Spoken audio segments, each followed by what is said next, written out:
Hola, bienvenidos al podcast número 44 de Sentido Común, el programa de Radio Cincuentopía. Un podcast mediante el que proponemos una reflexión en torno a aquellos temas que más preocupan a quienes ya hemos cumplido los 50 años y que afectan a la sociedad en su conjunto. Para ello dialogamos con otras organizaciones, con corporaciones, con diferentes colectivos y con personas de diversa condición. Porque existen voces variadas que, al igual que ocurre con la Asociación Cincuentopía, hoy en día propugnan un cambio en la sociedad. Una transformación social que no vendrá sola y que pretendemos alcanzar entre todos aportando diferentes ideas y reflexiones, cada uno desde su conocimiento y experiencia. Queremos así contribuir a crear una sociedad más justa que integre a todos los seres humanos, independientemente de su condición, edad, estado o procedencia. En definitiva, aspiramos a proporcionar un conjunto de claves para aprender a envejecer mejor. Porque, como nos gusta decir siempre en Cincuentopía, la vida comienza a los 50. Y porque cada vez somos más y tenemos mucho que decir y que aportar. De Sentido Común, un programa elaborado por el equipo de Viva Voz para Cincuentopía.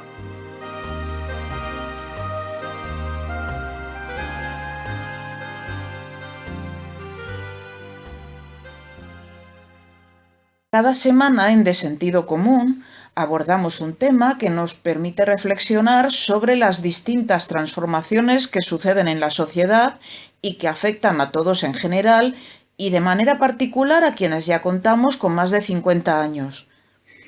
En esta ocasión tenemos con nosotros a Aída Hernández Rúa, comunicadora, especialista en gerencia y gestión de la comunicación y con más de 20 años de experiencia en comunicación organizacional. Durante el transcurso de la charla, Aída reflexiona sobre su vocación como periodista, su trayectoria como comunicadora, así como sobre la conciliación de la vida familiar y laboral en una profesión tan exigente como la suya. Asimismo, Aída reflexiona sobre lo que implica cumplir años en esta profesión y sobre la necesidad de transmitir los conocimientos entre las generaciones y de esta manera conservar las plantillas en los distintos medios de comunicación. Aída, ¿la periodista nace o se hace?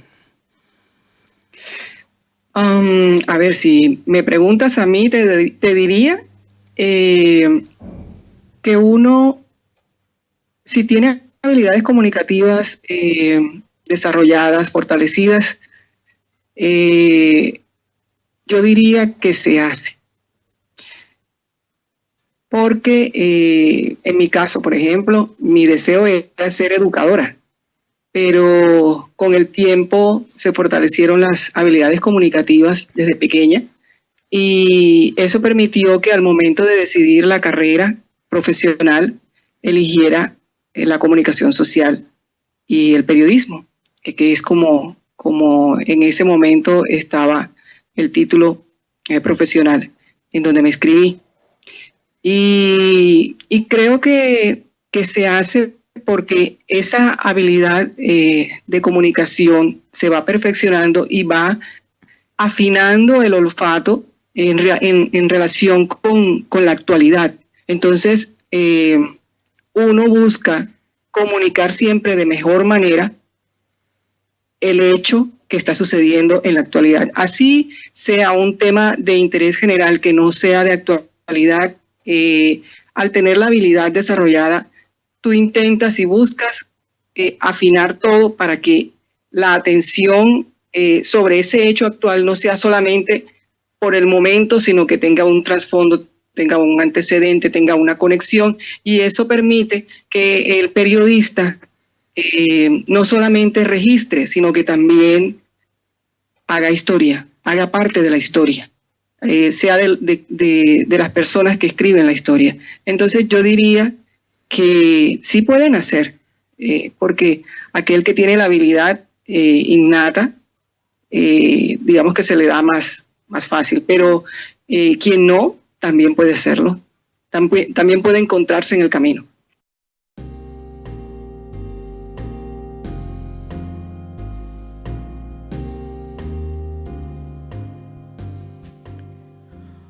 ¿Cómo era la niña Aída, que quería ser educadora antes que comunicadora? Bueno, era muy tímida,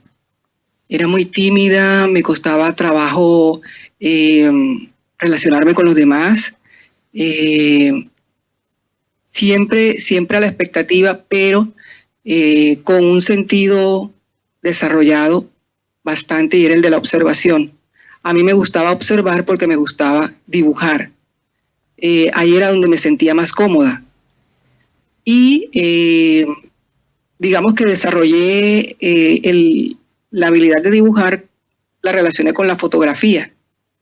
A los 12 años mi papá me entregó una cámara fotográfica porque quizás los compañeros con quienes estaba en ese momento eran muy habladores, hacían entrevistas con facilidad. Estábamos en un grupo, en un proceso de comunicación y educación llamado Voz Infantil o la Juventud, y ellos hablaban y conversaban con cualquier personaje, presidente, artista, lo que fuera, conversaban con mucha facilidad, pero a mí no se me daba eso. Entonces me entregó una cámara y a partir de la cámara empecé a ver, a identificar momentos. Y sí se me daba, yo sentía que se me daba por ese lado. Entonces, como tampoco se me daba la radio, que es donde finalmente termino y me desarrollo profesionalmente, o sea, me siento muy a gusto, empecé a hacer crucigramas, sopa de letras, y siempre de actualidad, o sea, hacía con la forma, el crucigrama tenía la forma de la noticia o del tema del momento, las palabras estaban relacionadas con el tema del momento, y eso se publicaba en el medio de Voz Infantil, que en ese momento tenía un espacio en el periódico, en el Heraldo de aquí de Barranquilla, y tenía un espacio también de radio en La Voz de la Patria. Entonces hacía sopa de letras, hacía crucigramas, la fotografía. Pero cuando cumplí 15 años, que es cuando ya toca decidir la carrera, me hicieron una encerrona para que por fin hablara en radio. Y a los 15 años me hicieron una llamada supuestamente para felicitarme, y lo que hicieron fue pasarme al aire. Y creo que ante los desafíos, ante los retos, o se atemoriza completamente o se crece. Y digamos que ese desafío fue lo que me permitió a mí, que no era solo la observación lo que iba a encaminar mi vida y mi carrera, sino también la voz a través de la radio. Y luego sí, empecé ahí una carrera a través de la radio.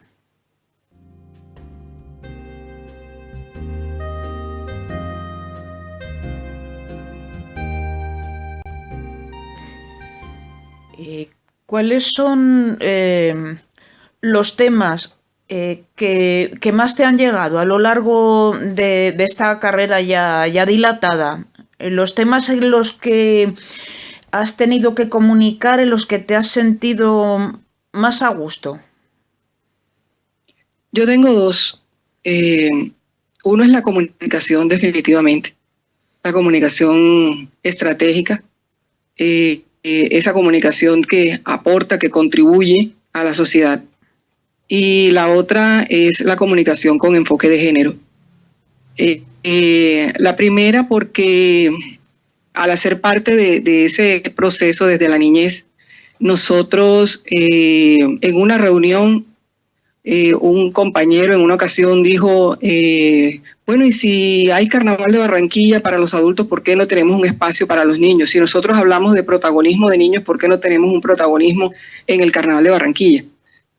Y como una iniciativa de muchachos, decidimos apoyar esa idea y nos propusimos hacer un carnaval de los niños. Nos distribuimos tareas y luego de muchos años el carnaval de los niños se convirtió, digamos que en la garantía para que el carnaval de Barranquilla, que es famoso a nivel mundial, se convirtiera en patrimonio oral e inmaterial de la humanidad.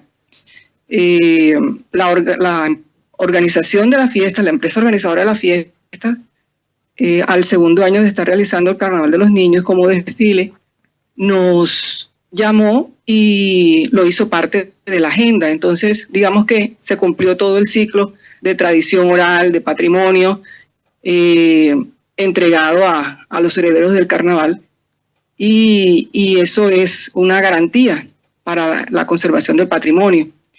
Entonces, digamos que esa chispita de realizar comunicación siempre estratégica, no solamente para la organización a la que me vinculara o en las que estuve trabajando, sino también como proyecto personal. A los 25 años, luego de estar vinculada a una fundación aquí en Colombia llamada Fundación Mario Santo Domingo, que hace responsabilidad social y apoya a microempresas,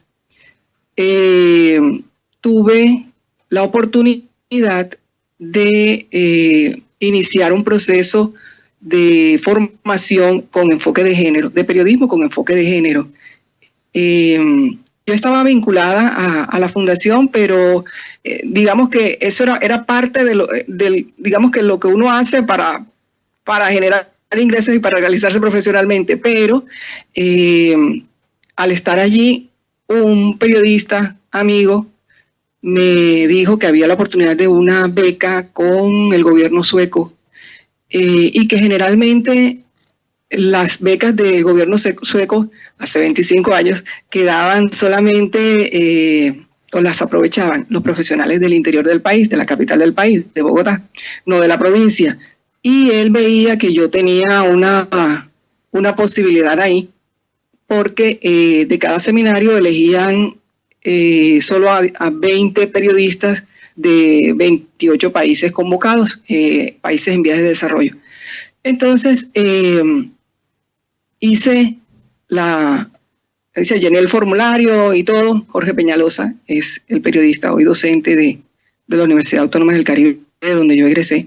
Hice el formulario y lo envié con un ensayo, pero no tenía gran expectativa por el antecedente que ya me había dado. Sin embargo, por primera vez en todo el programa se dio que escogieron a 2 periodistas de un mismo país para esa versión.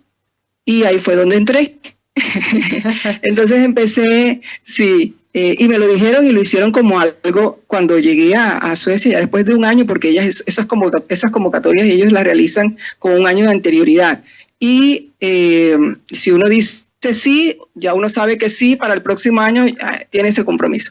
Entonces, en la iniciación del curso dijeron eso. Por primera vez este programa elige 2 periodistas de un mismo país y pensamos porque era importante vincular a alguien de región. Entonces estuve en ese seminario. Nos formamos 20 mujeres de África, Asia, países árabes y Latinoamérica. Luego de ese seminario, yo quedé muy movida porque allí me hicieron preguntas que yo por eso entiendo mucho a la juventud de hoy, que a veces le dicen, ¿eres feminista? Y dicen, no, yo no soy feminista. O que les dicen, ¿suenas a feminista? No, yo no soy feminista. Porque no tenemos conciencia de las oportunidades que se tienen hoy y que mujeres que nos antecedieron libraron luchas realmente duras para eso, aunque todavía se sigan librando luchas. A mí me preguntaron, ¿en Colombia existe discriminación de la mujer? Y en lo personal, la conclusión que saqué, a pesar de haber ya cursado la carrera y todo, la conclusión que saqué era que no. ¿Cómo así que no? Todas se extrañaron. Claro, mi experiencia era que todas las contemporáneas conmigo habían decidido estudiar comunicación social y lo habían logrado y habían terminado con honores y todo. O sea, yo no había visto ningún problema en decidir estudiar una formación universitaria. Lo otro que querían ser periodistas, ingresar a una casa periodística o una organización en comunicación organizacional, y lo habíamos logrado. Entonces yo no notaba discriminación en ese sentido, ni en formación universitaria ni en lo laboral.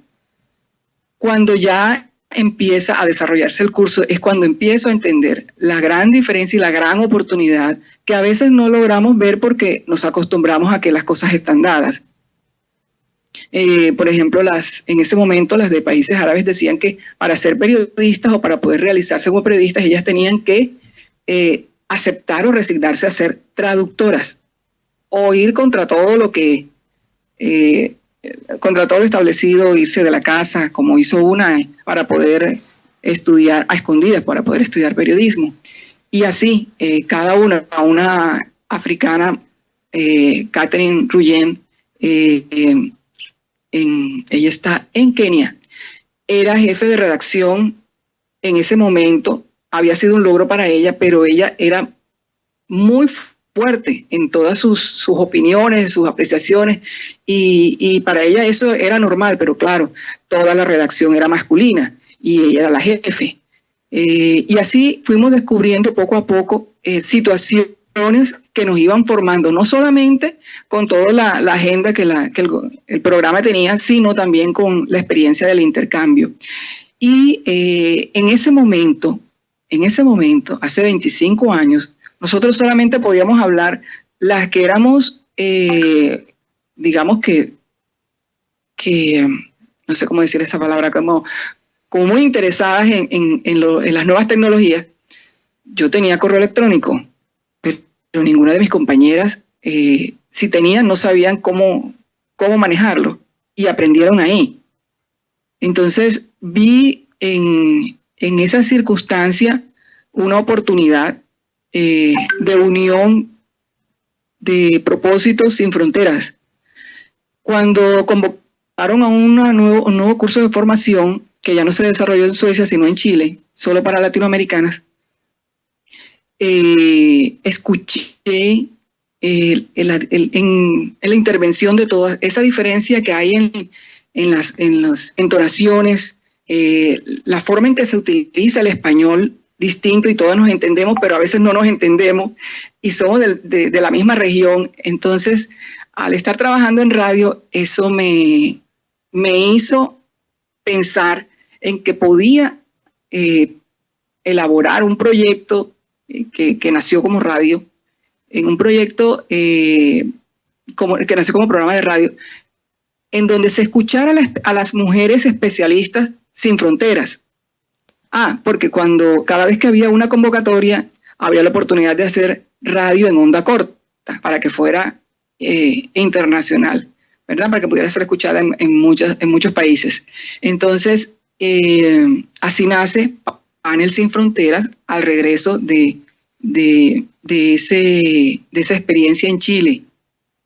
Y bueno, la vida lo va llevando a uno de un salto al otro, y digamos que ese es el tema en donde más cómoda me he sentido, porque siento que estoy aportando algo, no solamente con el hecho de no tener barreras ni límites en cuanto a conocimiento, aprendizaje, a dimensiones, a geografía, sino también a un cambio de pensamiento que no necesariamente tiene que ser en choque, porque digamos que esa ha sido una de las debilidades del movimiento feminista, y es que se tiene que ser radical en las circunstancias, en las situaciones, para poder hacer entender a los otros que lo que estamos reclamando es en serio, es real y es bienestar para todos.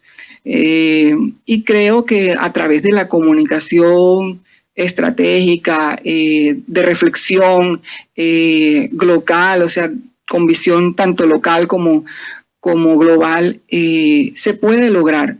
Porque si en ese instante, cuando yo tenía 25 años, que no era consciente de todo lo que las mujeres habían luchado hasta ese momento, aunque supiera la historia, porque es que así pasa, uno sabe la historia, y me ha pasado ahora, me acaba de pasar hace 2 días con mi hija, que ya la invitan a entrevistas, porque ella tiene otro proyecto ambiental, y ella me decía, mamá, yo puedo hablar de las mujeres que se destacan en la historia, ajá, pero ¿por qué se destacan en la historia? ¿Por qué es importante mostrar a la mujer, visibilizar a la mujer? Entonces nos fuimos a la historia, y ella, con por qué nace ese día, y ella pudo sacar la conclusión y pudo elegir a quienes quería visibilizar en la entrevista que va a tener mañana con una niña contemporánea con ella. Entonces, si uno no está masticando esos detalles constantemente,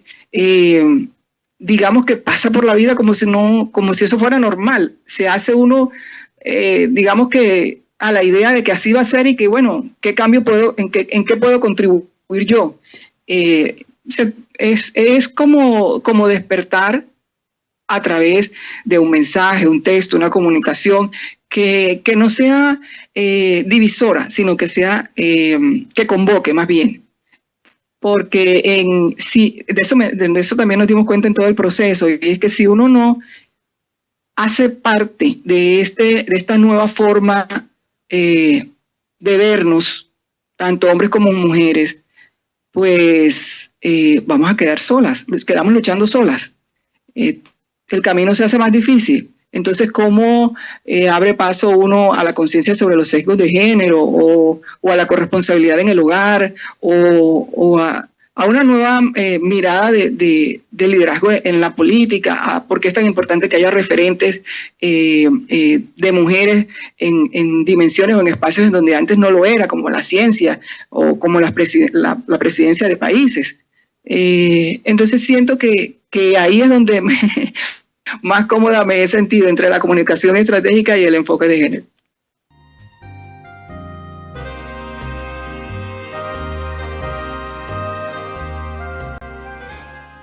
Has mencionado la corresponsabilidad y yo te pregunto, en una profesión tan exigente como es la del periodismo, como es la comunicación, ¿cómo se concilia la vida doméstica, la vida personal con la vida profesional? Eso es complejo, muy, muy complejo. Siempre ha sido complejo, como lo es toda área del conocimiento, toda profesión que ha sido liderada y abanderada por varones o dominada por varones. Yo recuerdo que cuando yo tenía 25, las colegas que ya eran unos 10 años más que yo, algo así, a nivel local, todas eran solteras.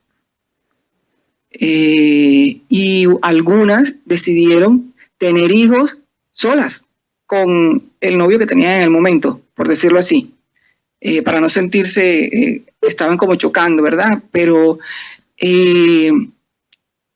tenían el deseo de ser madres y para poder seguir en su profesión, digamos que era muy, muy, muy complejo tener pareja.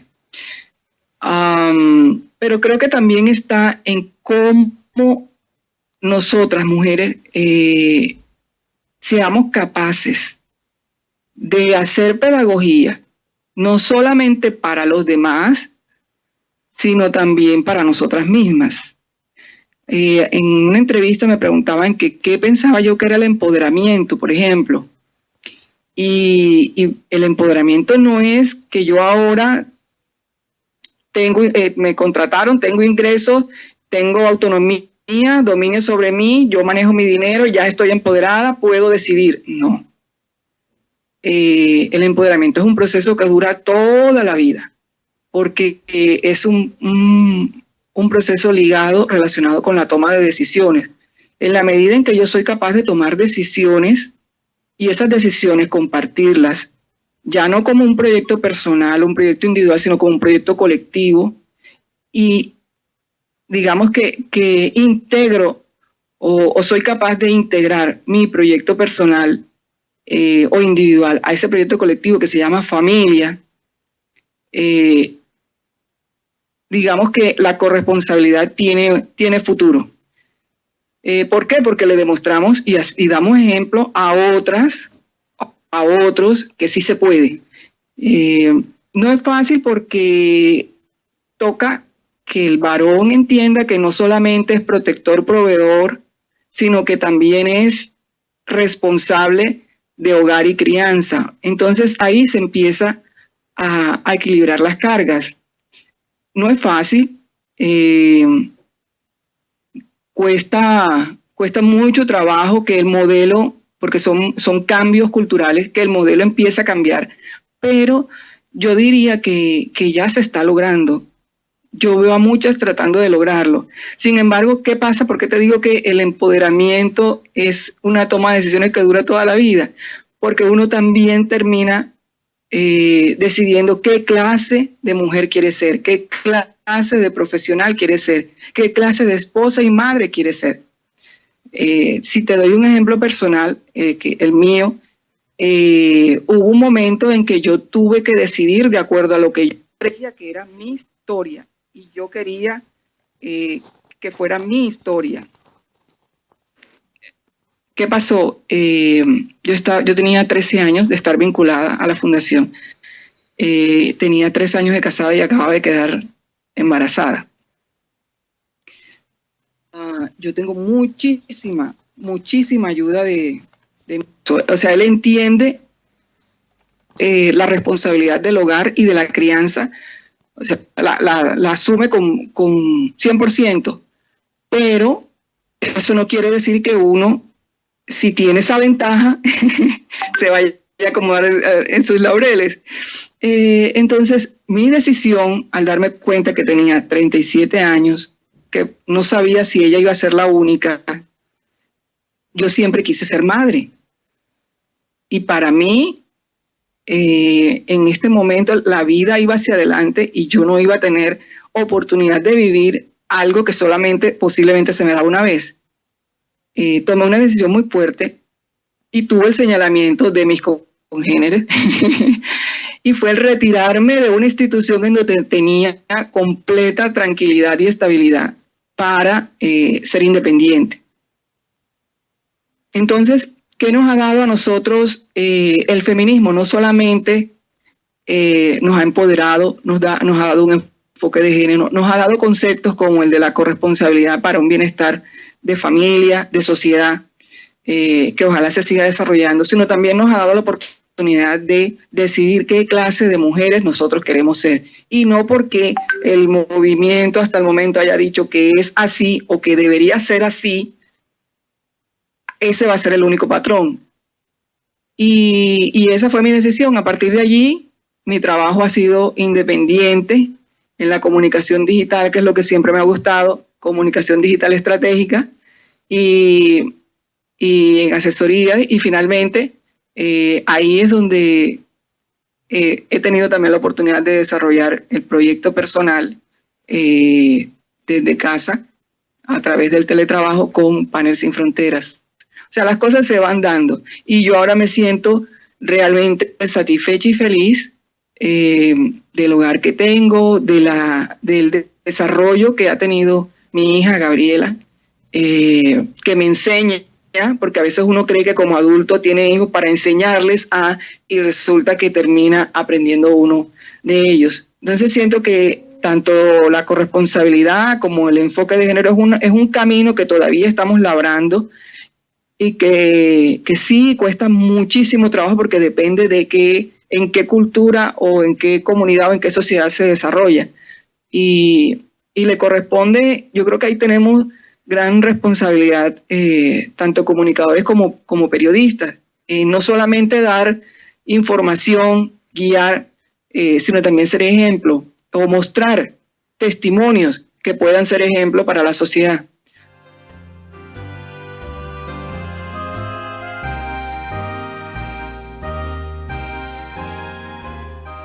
Has mencionado el que tú aprendes de Gabriela, tu hija, al igual que ella está aprendiendo de ti. La relación intergeneracional que se establece en el seno de la familia, tiene también que vivirse en la redacción de un medio, por ejemplo. Así que vamos a pasar de hablar de feminismo a edadismo. ¿Qué está sucediendo en las plantillas de los medios de comunicación? Que no se respeta la necesidad de la transmisión del conocimiento. Bueno, yo te digo que en lo que he vivido aquí, al menos localmente, y lo que he podido mirar a nivel internacional, es que la transmisión de conocimiento tomó por sorpresa a todos los medios de comunicación. O sea, estábamos tan habituados a cómo se desarrollaba el día a día de un medio, que cuando empiezan las nuevas tecnologías y empieza a democratizarse la comunicación y la información en la sociedad, los medios no sabían qué hacer ni cómo iban a asumir eso. O sea, tenía más fuerza y más valor y más validez lo que se hacía viral o se transmitía a través de las redes sociales, que lo que se estaba planteando o emitiendo a través de un medio de comunicación. Por eso el tanto temor a las noticias falseadas o a las fake news. ¿Qué sucede? Que en los últimos años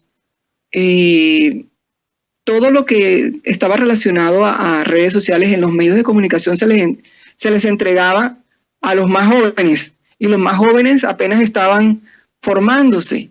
Y uno, para llegar a tener el manejo de una marca a nivel digital, debe tener conciencia de un impacto global con cada carácter o con cada imagen que se coloca. Entonces, se estaban corriendo riesgos pensando que la tecnología solamente era por habilidad y no por conocimiento y experiencia. Pero una persona con conocimiento y experiencia, con años en los medios de comunicación, tampoco tenía la habilidad para realizar, digamos que para visualizar el mundo virtual. Entonces, en mi opinión, creo que con los comunicadores o con los medios de comunicación debería hacerse como hacen los hospitales, que son academia, que hacen academia. Cada medio de comunicación, para poder asegurar tanto calidad como existencia y conciencia en la sociedad, debería tener una escuela. Porque además también se benefician los veteranos. Se aprende de los más jóvenes, como me pasa a mí en casa, por ejemplo. Yo siempre cuento la anécdota con mi hija, que en un día de desespero, lunes, la veo con las uñas pintadas, y en el colegio no le permiten las uñas pintadas, y en el momento no tenía cómo quitarle el pinta uña. Y me dice ella, ¿cuál es la preocupación? Y tenía 7 años. Me dice, mamá, pero ¿cuál es la preocupación? Busca en YouTube cómo se quita un pinta uña sin acetona. Y yo no lo podía creer. O sea, en el momento estaba alterada y molesta de ver que ya ella prácticamente tenía que irse para el colegio, y me doy cuenta que tenía las uñas pintadas. Entonces hago el ejercicio y realmente sí existía la respuesta. Y sí, le quité el pinta uñas sin la acetona, sin el líquido que siempre se utiliza para quitar las uñas, quita esmalte. y tuve una lección grande, que es la misma lección que pudiéramos tener en un entorno laboral como un medio de comunicación, en donde tenemos que aceptar que los jóvenes sí tienen una destreza que tenemos que aprender, pero nosotros también estamos en el deber de compartir con ellos y de hacerles conciencia sobre el ejercicio profesional.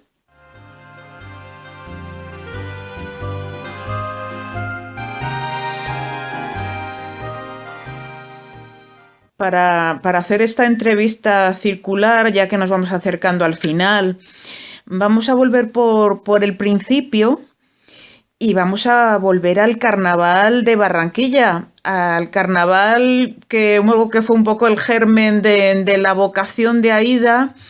Aída, con la pandemia, el carnaval no se ha podido celebrar en muchas localidades y hemos sabido que en Barranquilla también han tenido que aplazar en esta ocasión el carnaval. ¿Cuándo está previsto el que se va a poder celebrar en el 2022 en alguna fecha concreta? Sí, tenemos la fecha de 26 a 29 de marzo. El año pasado hubo por motivos de pandemia, hubo una decisión acertada de parte de las autoridades y de la organización, y fue realizar todas las actividades aprovechando los nuevos escenarios digitales. Y eso le daba un valor distinto a nuestro patrimonio, que no es solamente, digamos que el derroche de lujo, de música en las fiestas y en los desfiles, sino también un momento en el que tanto barranquilleros como colombianos aprenden acerca de nuestra tradición, de nuestro patrimonio. Entonces se hicieron muchos eventos virtuales, o sea, se emitieron a través de las redes sociales, a través de la televisión, se hicieron documentales, se hicieron en vivos. Hubo la oportunidad de mostrar y de escarbar mucho más en nuestras manifestaciones, pero también tenemos la oportunidad ahora de mirar que nuestras manifestaciones, que son muy sencillas, muy auténticas, que no tienen contacto ni con redes sociales ni con nada, se puedan visibilizar. O sea, es un gana-gana, diría yo. En este momento de crisis, creo que se ganó tanto de una parte como de la otra, aunque digamos que la dinámica económica, el impacto fue muchísimo, porque, bueno, no es que digan, es que así es. El Carnaval de Barranquilla da para vivir a veces todo el año.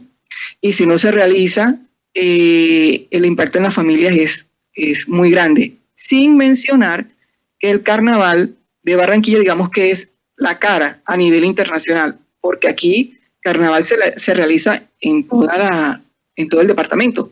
Entonces, para esas fechas o previas a esas fechas, se puede hablar del reinado y Festival del Millo en Juan de Acosta, del Sirenato de la Cumbia en Puerto Colombia, de la Guacherna en Sabana Larga, y así en todos los municipios alrededor de Barranquilla, que termina siendo digamos que la cuna de todas las manifestaciones que se vienen por el río Magdalena, o que han llegado a Barranquilla por el río Magdalena. Eso, digamos que el impacto es muy fuerte, así que se haga o no se haga, es inevitable, mejor dicho, se hace. Porque es que, sí, porque uno a veces piensa en términos de organización. Bueno, se va a realizar el desfile tal, se va a realizar el festival tal, pero realmente es un momento, son 4 días que aquí la gente los necesita hasta para salud emocional. Porque no todo el mundo, sobre todo en este carnaval, no solo piensa en que va a la fiesta y a tomar, a los excesos, no. Hay gente que lo toma más bien como el momento de mostrar lo que su familia ha tenido por mucho tiempo, el disfraz que representa un momento de la historia de Colombia, y que en ese momento se siente importante y lo miran, lo aplauden, y eso lo llena, y bueno, se da toda una cadena de situaciones. Entonces, es importante la celebración del Carnaval de Barranquilla, pero más importante es la vida. y por eso este año hubo un pico justo antes de las fechas que casi siempre son, y se trasladó al 26 de marzo, del 26 hasta el 29 de marzo, que se van a realizar, con todas las medidas de bioseguridad.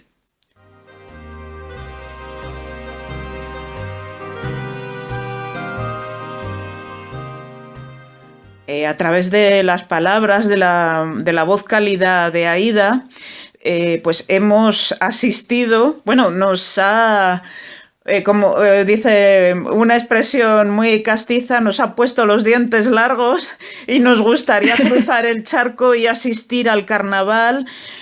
Pero también, como decía, como estamos cerrando esta conversación y volvemos a los inicios de la niña, de la joven Aída en la comunicación, también nos la imaginamos cámara en ristre, fotografiando. No sabemos qué es lo que a Aída le gusta, si sigue cultivando la afición a la fotografía y qué es lo que más le gusta retratar con su cámara. Te cuento que si es en relación con el Carnaval de Barranquilla, yo en el Carnaval he sido, además del proceso en el que estuve integrada, que fue Carnaval de los Niños, yo he sido desde Recoge Cable, grupo de apoyo, jurado, he bailado, he llevado bandera, he coordinado, me conozco la organización, o tuve más bien la vivencia en muchos lugares, ¿verdad? En muchos papeles, roles. El único que no me gustó fue el de espectadora. Eso de estar viendo y no hacer nada, no.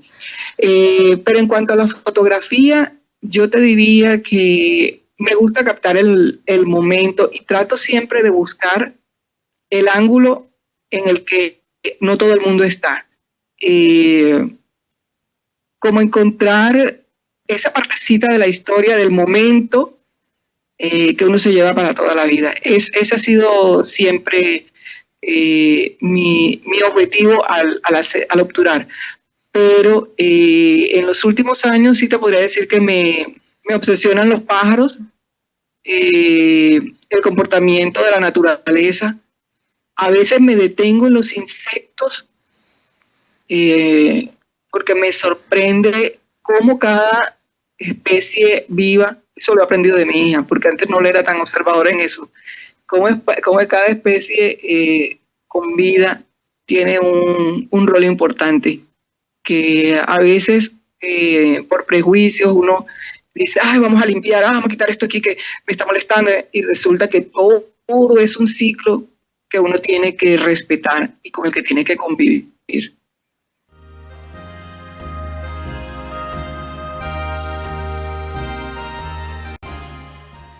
Precioso colofón a la conversación y quería,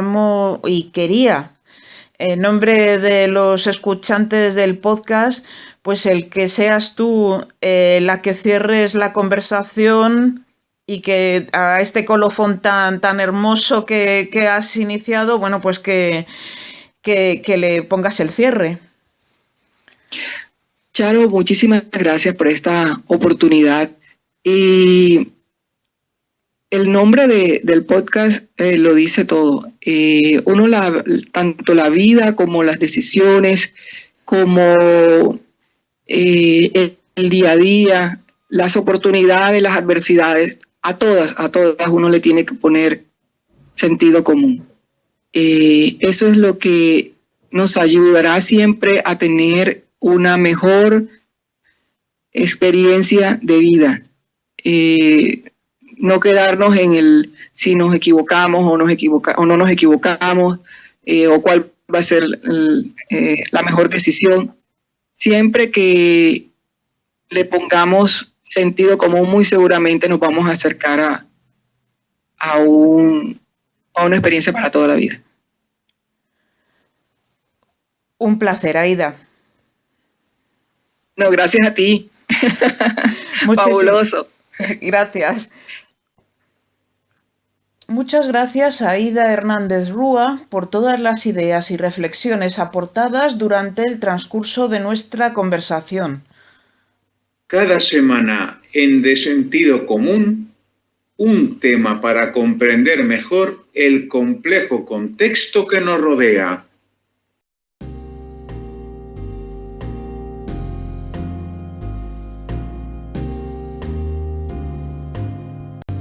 Hasta aquí ha llegado el podcast número 44 de Sentido Común, el programa de Radio Cincuentopía.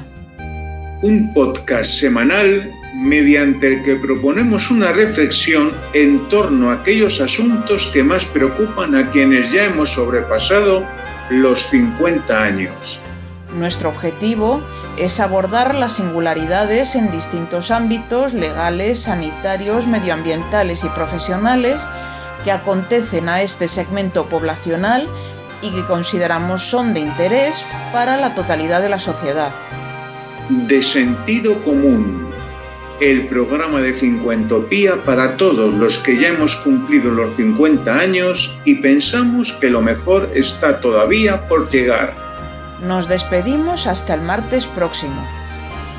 De Sentido Común, un programa elaborado por el equipo de Viva Voz para Cincuentopía.